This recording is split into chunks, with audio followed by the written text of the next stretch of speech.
The Abominable Love, a novel by Dr. A. Ahmed. This is an intriguing epic story which resonates with love, resilience, courage, and sacrifice. Copyrights. All rights are reserved. No part of this book may be reproduced, stored in a retrieval system, or transmitted in any form or by any means without the prior written permission of the author, except by a reviewer, who may quote brief paragraphs for a review to be printed in a public newspaper, general magazine, school journal, or university article. This story is a work of fiction, but the entire novel is based on a real love affair between an Arab girl and an African boy. All names, characters, places, and events are either the product of the author's imagination or used literary. Therefore, any resemblance to actual people, living or dead, events, or locales is merely coincidental. Chapter 44. A surprise police raid in India. The morning after his Arab wife fled Sudan, Ding's cousin, Christina, received Insaf at the Bombay International Airport. The university student girl became terrified when she saw that Insaf has come alone at the arrival hall. Her African cousin, Ding, called her by phone less than 24 hours ago and told her that he will be traveling by plane from Khartoum to Bombay with his Arab wife, Insaf. The sad face of the Arab wife conveyed the heartbreaking news before the matter could be expressed through words in her mouth. Christina has become sad and cried for a while for her cousin when his wife told her what happened to him on the day she fled. With teary eyes and sad faces, the two girls took a taxi and headed to Christina's apartment. Ding's cousin lives in a beautiful apartment in a posh neighborhood of Bombay known as Bandra. She is a foreign student at the Faculty of Arts at the University of Bombay, studying economics and political science, and is in her third year of study. She lives in a beautiful apartment with her Nigerian boyfriend, Eddie. Her African lover is now in Nigeria for his summer vacation. Christina then asked the newly arrived Arab wife to take a quick shower, change her clothes, and have dinner. She promised that she would call Ding's parents and find out what happened to her cousin the day his Arab wife left. Shortly after dinner, the two girls went to sleep. The next morning, Christina left her apartment before Insaf even woke up. She wrote a small note and left it on the table near her guest's bed. She stated that she is going on a short visit to one of her Sudanese friends and would return in 2 hours. The visiting Arab guest, Insaf, has been awakened from her sleep by the ringing of the doorbell. She opened her eyes and looked at the time on the wall clock. It's 10:30 a.m. according to Bombay local time. Insaf looked at her wristwatch and found the time is 7 in the morning. India is located in the east and therefore more than 3 hours ahead of Sudan, which is located in the center of the world. Therefore, the tourist visitor, Insaf, wondered about the time difference between the two countries, India and Sudan. The constant ringing of the bell forced her to get out of bed and approach the door. She opened the door and saw 2 young Sudanese boys. Without speaking to her, the 2 African boys entered the living room. Before they sat down, they introduced themselves to Insaf as one of them is Christina's brother and the other her cousin. Then they expressed their sadness and regret for what they learned through Christina about what happened to their cousin Deng Majak Nasir. The 2 boys gave their names as Jimmy and Eric. Then the 2 visitors headed to the kitchen to prepare breakfast for the newly arrived guest. Shortly after, Insaf heard the doorbell ring again. She thought Christina has returned from her short visit. When she opened the door, she saw a couple who had also come to meet Christina. They are a Nigerian boyfriend and his Sudanese girlfriend. Then the Sudanese girl embraced the new guest and introduced herself as Julia and her Nigerian boyfriend, Felix. Insaf is a little puzzled by the beautiful dress and expensive jewelry Julia is wearing. She is also puzzled by the fact that the first 2 Sudanese girls she met in Bombay have Nigerian lovers. However, the other factor that increased her admiration is the beautiful and large apartment in which her husband's cousin, Christina, is living in. Dang's Arab wife, Insaf, had already noticed the fancy dress and expensive jewelry that her husband's African cousin was wearing last night when she came to receive her at the Bombay International Airport. She appeared to her as a rich bride who married the richest groom in the world. Before she could solve the two puzzling questions, the new guest Insaf saw that Jimmy has brought her breakfast. Then he politely asked her to eat her first meal of the day in India. Christina returned 2 hours later after her brother and cousin came to see the Arab visitor, Insaf. She brought with her all kinds of food, fruits, and juice. Then she introduced to all her guests the new Arab girl as the wife of her cousin Ding. She also told them that Insaf had come alone last night from Khartoum to Bombay. But she did not mention the reason her African cousin did not come with his Arab wife. After the brief introduction, Christina took her friend Julia into the kitchen to prepare lunch for everyone.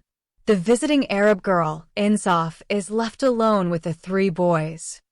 The beautiful Arab wife became upset by the way the young Nigerian man, Flex, kept looking at her face and legs. She's wearing one of Christina's nightgowns. The nightie is short and small for her. Therefore, it exposed her sexy legs, thighs, hips, and big ass. Even her red underwear, which is like swimsuit and pink bra, could be seen through the transparent white nightgown. This nightie is worse than the exposing dress that the late pimp lady, Haja Shada, forced her to wear in front of Sheikh Abdo. The beautiful and sexy Arab wife tried to ignore the lustful Nigerian young man, but the African student kept staring at her like a hungry wolf who saw a stray deer or a tramp who saw a completely naked street prostitute. The young Sudanese man, Arik, angered her even more when he turned on the tape recorder. The rock music is so loud that Insaf expected the Indian neighbors to get upset and come and protest. Jimmy also turned on the TV and turned the volume up to the highest level so he could hear the news. The apartment has turned into a night disco. Meanwhile, the 2 African girls, Christina and Julia, are talking and laughing in the kitchen while preparing food. The new guest, Insaf, felt out of place in this noisy atmosphere, like a fish out of water. Christina's apartment in Bombay is 100 times larger than the lover's small love nest in the outskirts of Khartoum. Moreover, the rich cousin's comfortable life in India is 1,000,000 times more luxurious than her cousin Dang's miserable life in their small hut in a shantytown in Sudan with his beautiful Arab wife, Insaf. Then the doorbell started ringing again. The new Arab girl deliberately ignored the bell and waited for one of the 3 boys to answer it. She doesn't want to walk to the door and let the voluptuous African young man see her big buttocks and little red underwear through the sheer white nightgown she's wearing. Insaf left her bag with all her dresses, underwear, and shoes in Sudan on the day she fled from the 2 Arab police officers who raided their shack and tried to arrest them for breaking the Sharia law, living together, and committing adultery. The 3 boys also ignored the repeated ringing and remained sitting as if the knocking visitor did not concern them. The doorbell became part of the loud music and the high television volume and made Insaf annoyed more. Then the knocker started knocking on the door with both hands as if he wanted to break it out of anger. Christina quickly came out of the kitchen and opened the door. Immediately, 4 Indian men rushed into the apartment. The young Nigerian man ran towards the window, but one of the men stopped him. One of the 4 Indian men shouted, "Stop there, or I will shoot you and kill you like a stray dog." Insaf opened her mouth and eyes when she saw the 4 men pointing their pistols at the Nigerian foreign student who tried to escape and jump out of the window. "You should all go to one side," another man told the group of friends. Then the 3 other Indian men scattered inside the apartment. One man rushed into the room where Insaf spent the night, another into Christina's room, and a third into the kitchen. Julia is escorted from the kitchen into the living room with a gun pointed at her head. The newly arrived Sudanese girl, Insaf, and her companions are all ordered to kneel and place their hands on their heads. All the foreign students are piled up in one corner. One of the men turned off the music and shut off the TV. Insaf did not doubt that the four Indian men became annoyed by the loud music that sounded like a nightclub's dancing and drunk people's tavern, but what surprised her is the way they expressed their anger. The Indian man who went to search her room came out. The other man who entered Christina's room shouted from inside to one of his friends, "It's all here, sir." One of the local men responded to his words and rushed into the room. The foreign guest, Insaf, mistook the four Indians for thieves. They came for an armed robbery in broad daylight. "Don't talk, don't move," one of the armed Indian men shouted at the Nigerian student and his Sudanese girlfriend. The other two men left Christina's room. One of them holds a yellow package in his hands. He put the package on the table and said to the man guarding Insaf and the others, 25 kilograms, sir. Some of them have already been packaged in small capsules." This short sentence confirmed the guess of Insaf that the four-armed Indian men are swindlers and thieves. They reminded her of the childhood game that the boys of her neighborhood, High Almadan, used to play on the full moon night as thieves and soldiers. She thought that this game is also played by Indians, but the thieves here used real assault rifles in broad daylight. Insaf concluded that these Indian thieves have found some gold inside the room of the rich foreign girl, Christina. She expressed her hope that these criminals would not shoot any of them, but would run away with what they had looted and disappear with the spoils. Then the terrified new visitor, Insaf, heard the doorbell ring again. One of the Indian men pointed his gun at the Sudanese student, Eric, indicating that he should open the door. Eric got to his feet, then went to the door and opened it. A Sudanese girl asked him in Arabic, "Is my beloved Christina there?" Before Arik could answer the question, one of the thieving Indian men pulled him away. Then he pointed his gun at the new visitor and ordered her to enter. A short Sudanese girl entered, followed by a tall Sudanese boy. "Sir," said the tall foreign boy, "we have come to visit our friend Christina." "Go and kneel there and put your hands on your head," the man said.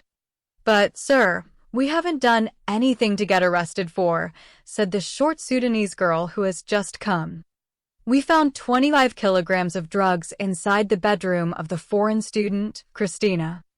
In those textbooks, do you learn how to package illegal substances like these drugs into small capsules and smuggle them out of the country? Then you swallow them before you travel to another country and shit them from your dirty black ass when you get there. Christina said, "Sir, officer, I did not know that these drugs were hidden in a bag inside my room. It was my Nigerian friend traveling abroad who brought them here and hid them without my knowledge." Say those ridiculous things to an idiot like you. We've been following you since you left your apartment this morning. We saw the old hunchbacked Afghan man when he handed you the package with the drugs at the Bandra steps. We already arrested him with his teenage Indian girl, mistress. The foreign tourist visitor could not honestly believe her eyes or ears that what she is experiencing, seeing, and hearing is real. She shook her head repeatedly to assure herself that she is not dreaming, hallucinating, or imagining these people and their voices. Her eyes constantly look at the four Indian police officers without blinking for a second. Those who were considered soldiers and thieves became real policemen, and the foreign students became the thieves. She expected that one of the boys or girls would make a wrong move and that the police would shoot them at any moment. The first bullet had already been fired at her husband in Khartoum, shattering their dream of escaping together to pieces. Now it is her turn as a wife to receive the second bullet in her heart in Bombay, and their abominable love story ends forever. The thoughts of Insaf were disturbed by an Indian policeman when he began questioning the Nigerian student. "What is your name?" asked one of the narcotics police officers. The African foreign student replied, "My name is Felix Amba." "What is your nationality?" "I am a Nigerian." "Are there any other Nigerian boys or girls here?" Jimmy said, "We are all Sudanese foreign students studying at the University of Bombay, and we have student visas. Each of you should come and print his name and address in this register." And do not forget to mention the name of your college at the University of Mumbai. Insaf is the last foreign defendant to sign her name. The Indian policeman stopped her and shouted at her, "Why didn't you write your address and the name of your university college?" "I don't live here in India, sir," said the new guest girl, Insaf, fearfully. "I arrived from Sudan last night." "So, you are one of those foreign students who smuggle drugs out of the country, swallow them in your stomach before you travel to another country, and then excrete them through your ass when you get there." "I have never seen or know what drugs look like. As a tourist to India, I am not a university student, just a visitor." "A visitor to whom?" "I came to visit the Sudanese student, Christina. She is my husband Dang's cousin." "Where is your husband now?" "My husband was unable to come with me due to emergency circumstances that occurred on the day we were supposed to travel together from Sudan to India." "What is your nationality?" "I am a Sudanese girl."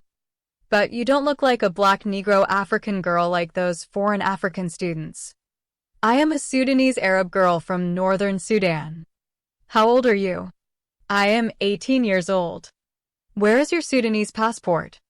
"It's inside my handbag in that room." "Ram, follow her and let her show you where she keeps her passport. Be careful not to let her trick you and jump out the window and run away from you." Insaf trembled like a reed as she led the policeman into the room to show him her passport while he pointed his gun at her head as if she is a dangerous criminal or a notorious drug smuggler who frequents prisons. When she found her travel papers, she handed them to the policeman, who took her to the living room and made her kneel as if she is praying to the devil, then returned to his previous position. The first policeman opened her passport and searched all its pages. Then he placed it near the illicit drug package bag. "Is there anyone else with his passport?" The short Sudanese girl said, "Yes, sir. I am on my way to the Criminal Investigation Department office to renew my residence permit as a foreign student in India." "Take it out and put it on that table." When the girl put her passport near Insaf's passport, the narcotics policeman said to her, "You do not need to renew your residency as a student in India anymore. The law will allow you to live for 14 years in India while you are in prison." The unexpected legal news sentence made the short Sudanese girl and others cry. The same Indian policeman, leading the raiding group, shouted, "Stack them all into the police car." Before the other 3 policemen conducted their commander's order, they heard a girl's voice calling Christina's name from under the living room window. "Julia," Christina said to her Sudanese friend in Arabic, "this is Mary. Tell her to go away before the Indian police arrest her too." Julia screamed in Arabic and frightened the Sudanese girl, Mary, and asked her to run away from the police. The boss asked, "Who is that girl who is calling you by your name, Christina?" "I don't know who she is, sir. I can't recognize her by her voice." "Rao," the boss said, "call that black African Negro girl and ask her to come in. Tell her Christina is taking a shower." Rao stuck his head out the window, but he couldn't see any black African girl on the street. He then said, "She ran away, sir, because I did not see any foreign Negro girl, who is black as coal, in the street." The commander shouted, "Hurry up and tie them together, and if anyone tries to act funny or tries to escape, shoot him in the head." The 3 policemen obeyed their superior's order and tied the 4 boys together, and the 4 Sudanese girls are tied together with long ropes as well. When the Sudanese Arab foreign tourist girl accused of drug smuggling has been taken out of the apartment of her African husband's cousin with the 3 other girls, she saw a large crowd of Indians gathered in front of the outside door. Then the Arab wife, Insaf, remembered her African husband, Dang, who was killed by the police in their home country. She began to cry bitterly while her beautiful eyes shed many hot tears over the 2 disasters that had happened to them in Sudan and India. Chapter 45. The reactions of the Sudanese students to the arrest of the Arab girl. All the Sudanese students studying at the Bombay University condemned Christina's friendship with the Nigerian student, Eddie. Her wealthy lifestyle confirmed the students' suspicions that she was involved in drug trafficking with her African boyfriend. Therefore, the South Sudan Students' Association boycotted Christina and threatened to boycott any Sudanese boy or girl associated with her. Despite this, some girls and boys from South Sudan continued to communicate with her secretly. Some Sudanese girls like Julia, Rebecca, and Mary even fell in love with Nigerian students like her. When Christina began to influence other African girls, the Sudanese students quarreled with her. She and her two friends, Julia and Mary, challenged them and threatened to report their threats to the Indian police. Since that day, most foreign students from Sudan have washed their hands of Christina, Julian, and Mary. However, the born-again Christian Sudanese student Adam is one of the boys who did not accept the decision of the South Sudanese students. Being an active Christian boy, he believes Sister Christina should be given a chance to repent of her bad choices. He would always visit her beautiful apartment and talk to her about God's love. On the day of the drug police's mass arrest, he was at a day-long leaders' meeting at church. During his lunch break, he decided to go and preach the gospel to the lost Christian girl. He accidentally met the Sudanese student Jessica at the bus station in the luxurious Bandra neighborhood and accompanied her to Christina's apartment. Unfortunately, the two got into the middle of attending a drug police raid. The arrest of the 4 Sudanese girls and 3 boys, who are foreign students from South Sudan, is shocking news in Bombay. Never before in India has a Sudanese student been caught smuggling drugs. The arrest of the Sudanese Christian student, Adam, who is committed to the teachings of the Holy Bible, has a major impact on his church. The Indian church leaders, men and women, immediately met and discussed the possibility of hiring a lawyer for him.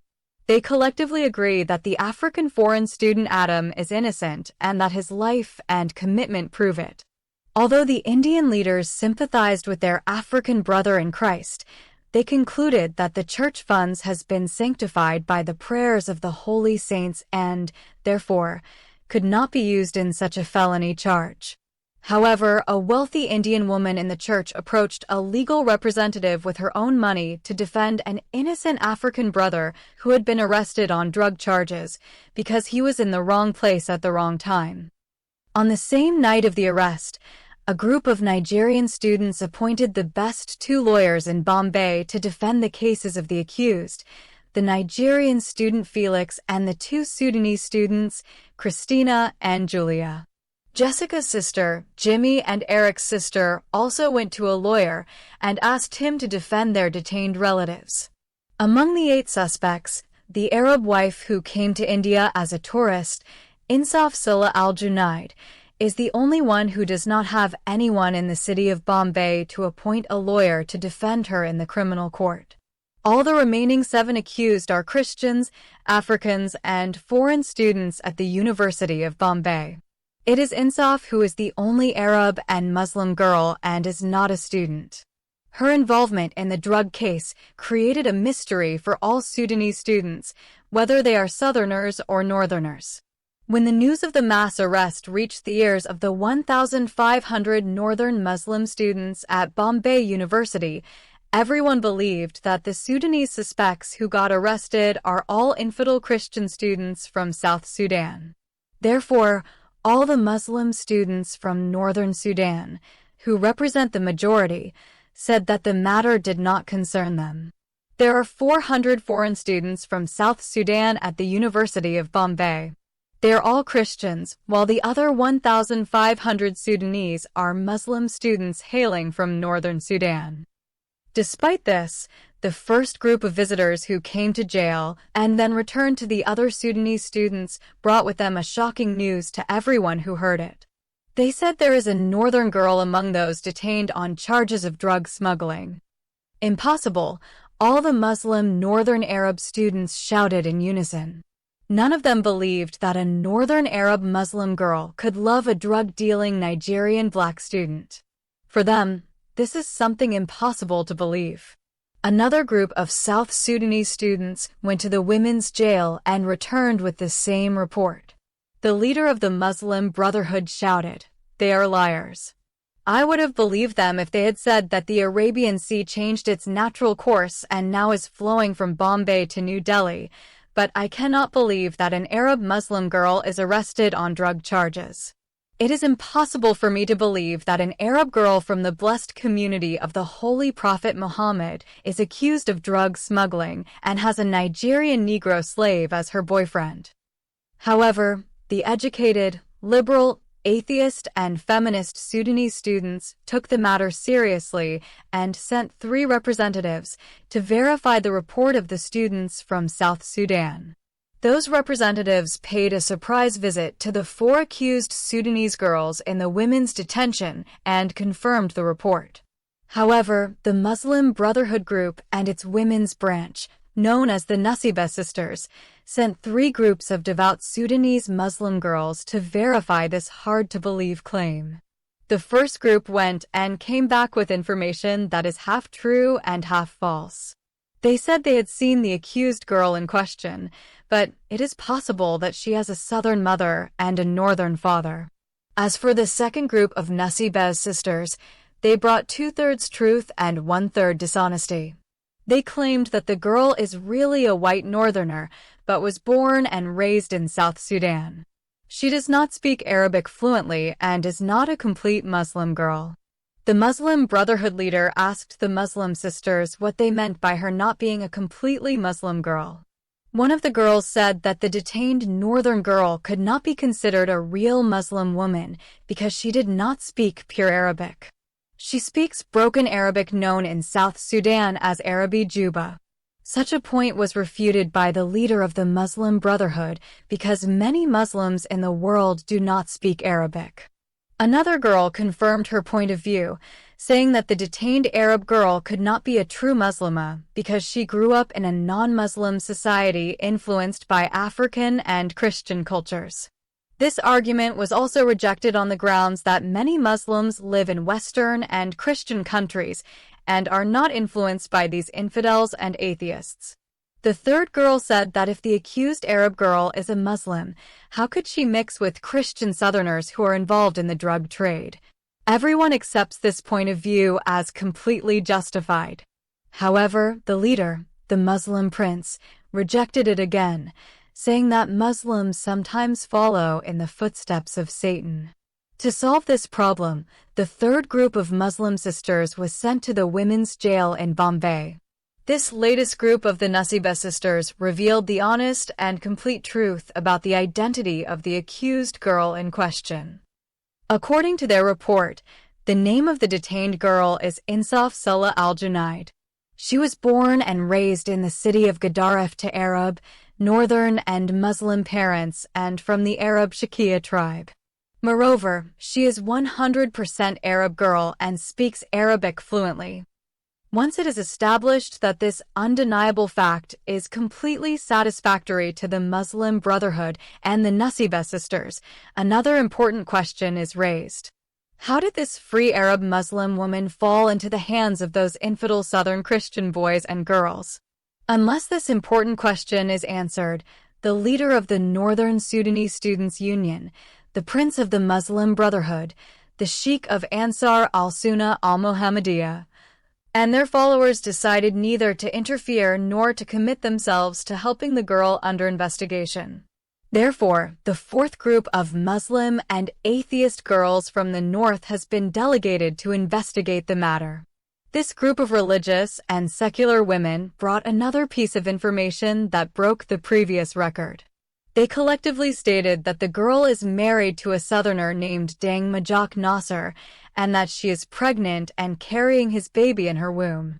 This latest information caused an unsurmountable dispute among the Sudanese students at the University of Bombay. The invincible dispute arose from the important question of whether such a girl should be helped or not. The matter has become a subject of controversy, dispute, and disagreement, and is about to cause a dangerous division between the sons and daughters of the one nation. To avoid division between the Sudanese males and females in the diaspora, the decision-making committee met to discuss this serious issue. The committee members agreed on the need to resolve the dispute by a general vote among the students and choose the decision with the majority of votes. Those who think the union should help the Arab girl are asked to write yes on a small piece of paper and place it inside the ballot box. Likewise, the opponents must write no and cast their papers into the same box. 220 students voted negatively. 50 students voted neutrally by dropping blank papers into the ballot box.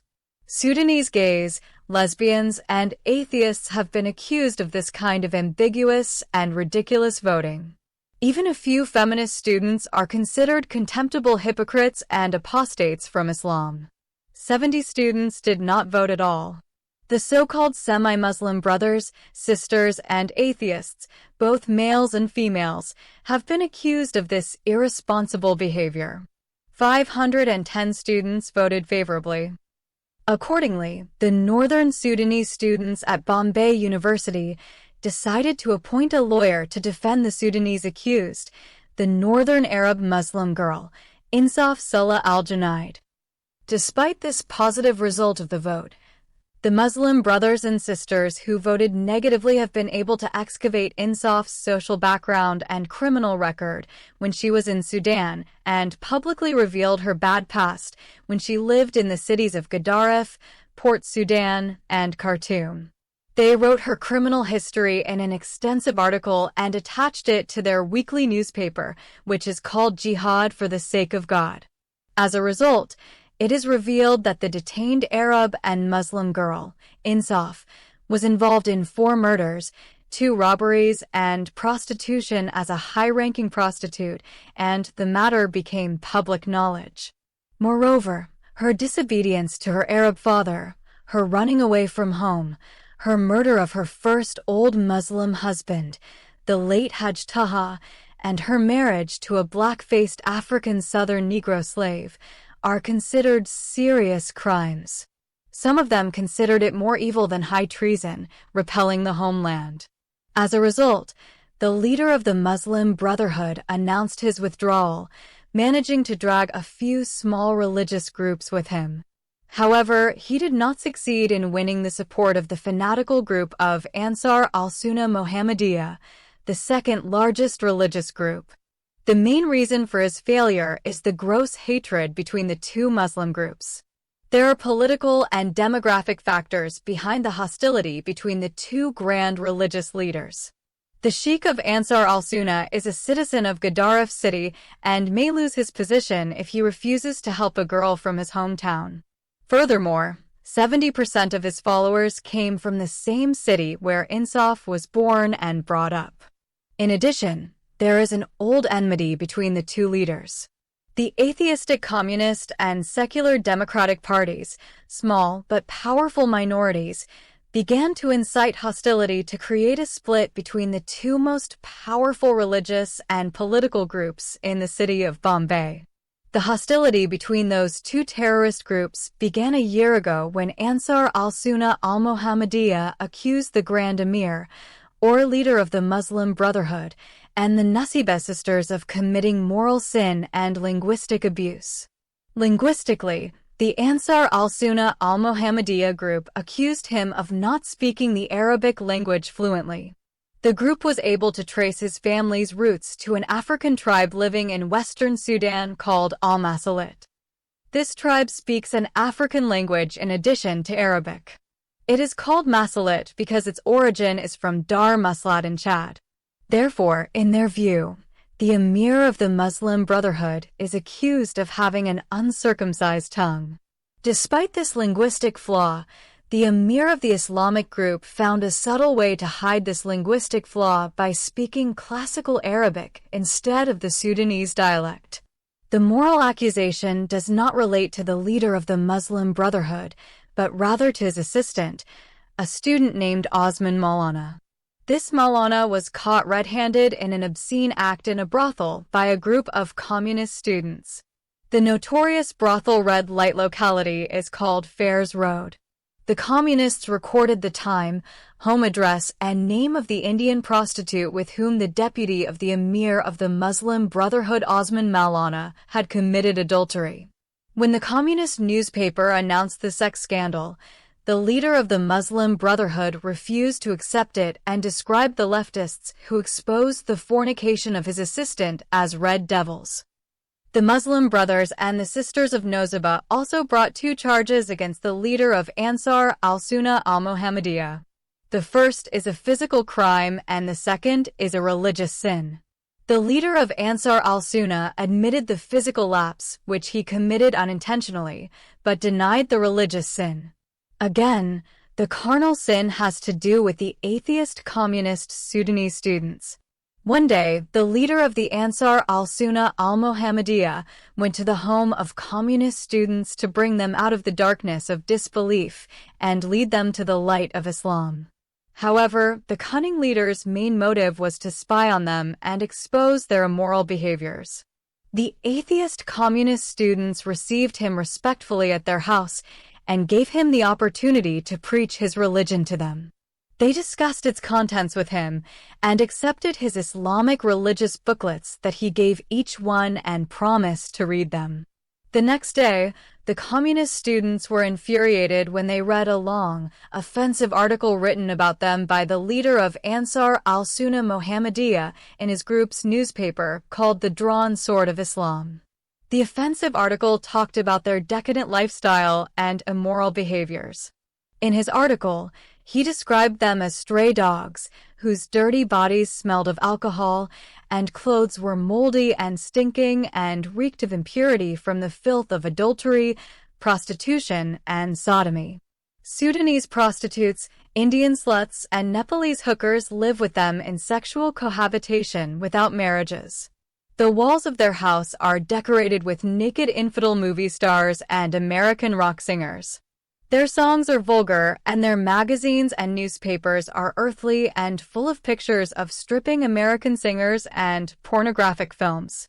Some of them are adulterers with feminists, and some of them are gay people who practice sodomy with each other, like the people of the Prophet Lot.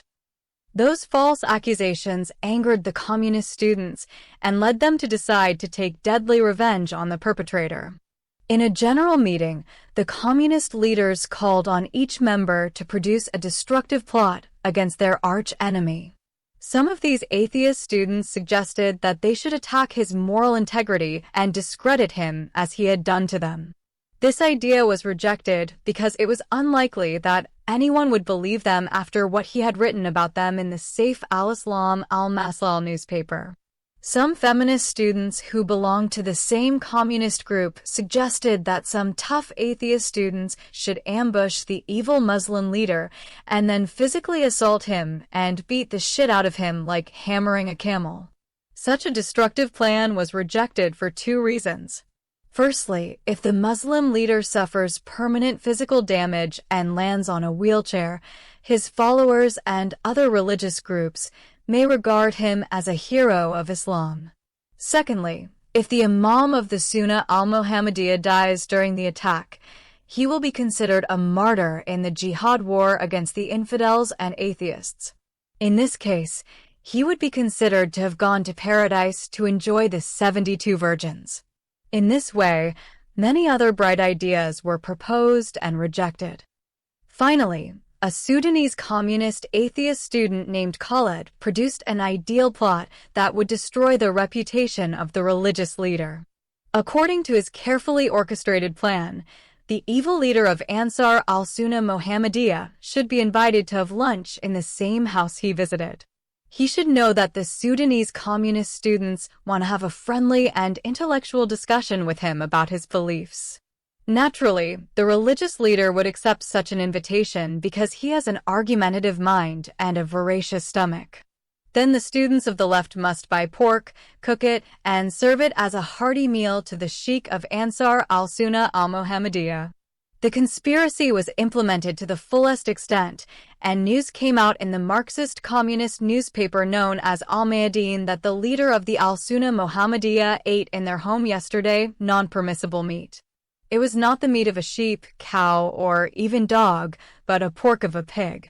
As is said, it is true that a Muslim man and a Muslim woman can commit adultery, rape, steal, kill, or blow up their bodies to smithereens in jihad for the sake of God, but neither of them can ever eat pork. The communists immediately spread the news that the religious leader of Ansar al-Sunnah al-Nabawi had enjoyed a delicious meal in their home cooked from the pork of an unclean pig, which used to devour human feces in the streets and eat rotten excrement in the garbage containers.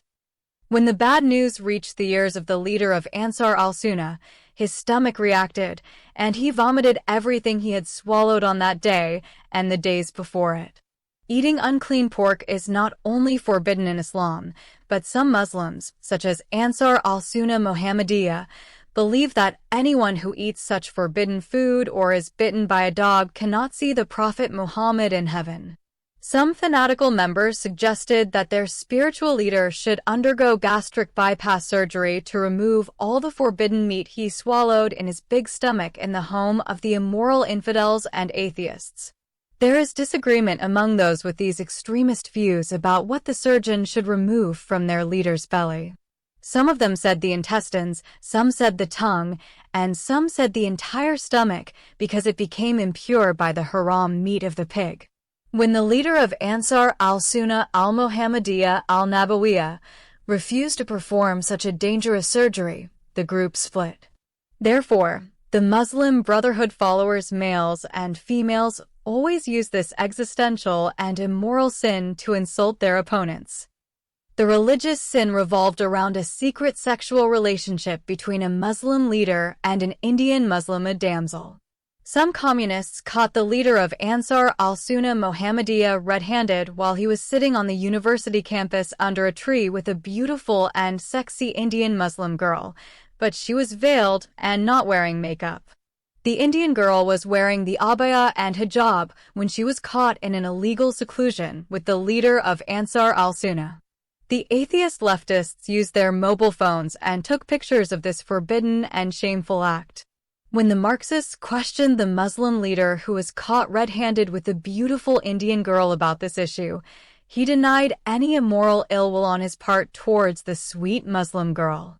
He said that he and the beautiful Indian damsel were discussing religious issues related to their Islamic faith. The atheist students took the matter further and demanded an explanation for holding the religious discussion under a tree in a secluded place. The leader said the Indian girl did not want her people to see her talking to a foreign man to whom she is not related by blood or matrimony. Whatever the reason, the Ansar al-Sunnah leader is collectively accused by other Muslims of having a secret love affair with a young Indian woman.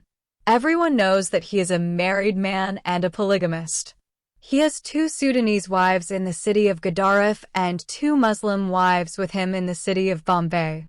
He has many sons, daughters, and grandchildren. His youngest daughter, Fatima al-Zahra, is older than the beautiful Indian Muslim girl, Shabana Abdul Rab, with whom he is having an obscene relationship. He was unable to marry his new foreign Indian Muslim girlfriend because Islam does not allow him to marry more than 4 wives at the same time. Returning to our main topic, which is the matter of the detained Arab girl Insaf, accused of drug smuggling, the 2 Muslim leaders did not surrender to the political campaigns of the Sudanese Communist, Feminist, and Democratic parties. They exercised their veto rights and pressured the executive committee of the student union to withdraw its support for the accused Muslim girl. The union's decision-making members agreed to a compromise and called for a general meeting. In the new meeting, the unsurmountable issue of the accused Muslim girl Insaf is discussed again, and all members agreed to hold a second vote. This time, the number of her supporters fell to less than 2 votes. As a result, the Muslim students of northern Sudan have been forced to withdraw their support for the white Arab girl who is married to a black African Negro slave from the south of Sudan. Therefore, Insaf is the only accused who does not have a lawyer to defend her case in the Bombay Criminal Court.